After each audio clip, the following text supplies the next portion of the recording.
إدارة الأهلي لازم تخلي بالها من الاسمين دول بالذات. كابتن عمرو الشناوي ابن أحمد الشناوي، وكابتن محمد الشناوي اللي طالع من منطقة بورسعيد، ولازم نحط خط تحت منطقة بورسعيد دي بالذات بالأخص بسبب الكارثة اللي حصلت قبل كده. دول ما بيمسكوش ماتش للنادي الأهلي إلا لازم يبقى فيه كوارث تحكيمية.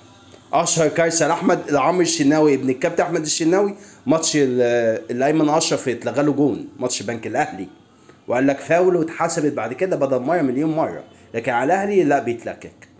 والكابتن محمد الشناوي اخرها ماتش بتروجيت، واللي هو حسب نفس المعيار الكوره بتاعت امام عاشور ما اتحسبتش، وليه ضرب الجون ما اتحسبش، وليه ضرب الجزاء بنفس المعيار ما اتحسبش، وفاول لاشرف داري بنفس المعيار ما اتحسبش، لكن على الاهلي تتحسب.